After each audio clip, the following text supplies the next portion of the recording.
La gestion des immobilisations, eh bien, c'est beaucoup, beaucoup plus qu'une simple ligne sur un bilan. C'est vraiment le cœur de la stratégie d'investissement et de la santé financière d'une entreprise. Alors, on va décortiquer ensemble comment maîtriser ce sujet absolument crucial en s'appuyant sur le guide de référence, le Cisco ADA révisé.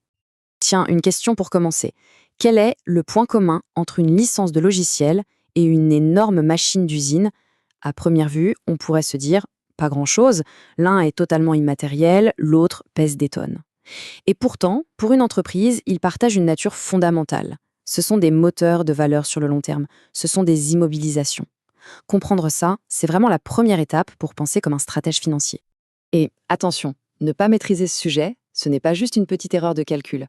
C'est s'exposer à toute une série de risques. On parle de non-conformité comptable, bien sûr, mais ça va plus loin. Une position fiscale qui devient fragile. Et le pire, c'est que ça peut mener à des états financiers qui ne collent plus à la réalité, et donc à des décisions stratégiques qui sont prises complètement à l'aveugle. Tout commence par une décision vraiment clé, un choix qui va radicalement changer la lecture des comptes de l'entreprise. C'est la distinction fondamentale entre une charge et une immobilisation. C'est simple. D'un côté, on a la charge. C'est une ressource qui est consommée tout de suite. Le carburant pour une livraison, les fournitures de bureau, l'impact est direct, immédiat sur les résultats de l'exercice. De l'autre côté, on a l'immobilisation. Là, c'est un investissement dont les bénéfices vont s'étaler dans le temps. Un nouveau bâtiment, un véhicule. La question n'est plus combien ça coûte, mais plutôt pendant combien de temps est-ce que ça va nous rapporter de la valeur. Pour qu'il n'y ait aucune ambiguïté, le Cisco ADA nous donne un test en 3 étapes. C'est une sorte de checklist infaillible. Première question, est-ce que l'entreprise contrôle cette ressource? Deuxième question, est-il probable que cette ressource va générer des avantages économiques dans le futur? Et enfin, troisième question, est-ce qu'on peut mesurer son coût de façon fiable? Si on peut répondre oui à ces 3 questions, alors félicitations, on détient une immobilisation. Bon, maintenant qu'on sait identifier un actif, il faut lui trouver sa place. Le Cisco ADA les classe en 3 grandes familles, un peu comme un arbre généalogique du patrimoine de l'entreprise. Connaître ces familles, c'est commencer à cartographier sa propre richesse. La toute première famille, ce sont les incorporels. On pourrait les appeler les actifs fantômes, ceux qui n'ont pas de substance physique, mais qui parfois valent une véritable fortune. Pensez à une marque puissante, un brevet révolutionnaire, ou même un simple droit au bail bien placé. Dans l'économie actuelle, c'est souvent là que se cache la vraie valeur. La deuxième famille, là, on est dans le monde du tangible, du concret. Les immobilisations corporelles, ce sont les murs de l'usine, les machines qui tournent à plein régime, la flotte de véhicules sur la route. C'est, en quelque sorte, l'ossature physique de l'entreprise, ce qu'on peut voir, ce qu'on peut toucher, et qui travaille pour nous, jour après jour.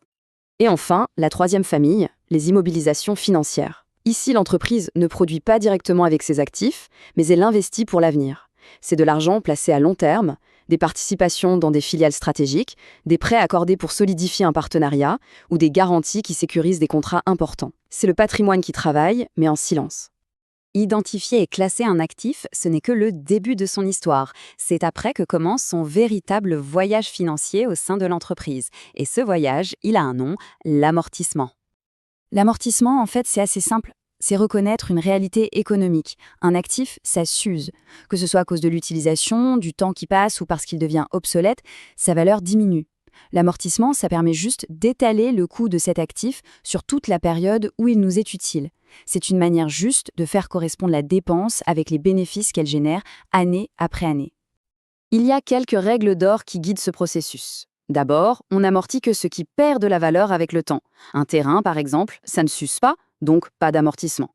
La base de calcul est simple, c'est le coût d'acquisition, duquel on peut enlever la valeur qu'on estime pouvoir en tirer à la revente, et surtout, la durée d'utilité, ce n'est pas gravé dans le marbre, elle doit être réévaluée, car la réalité de l'entreprise, elle, peut changer.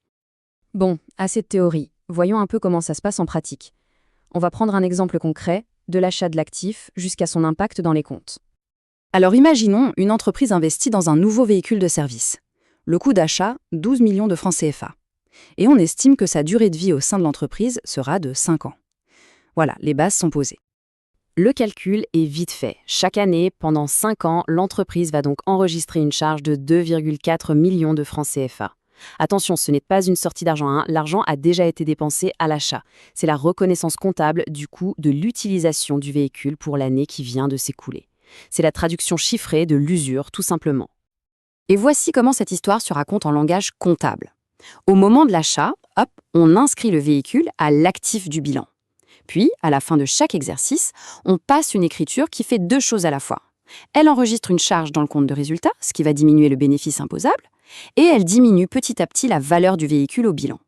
C'est cette mécanique qui permet de refléter fidèlement la réalité économique de l'entreprise. Alors, comment on passe de la compréhension à l'action?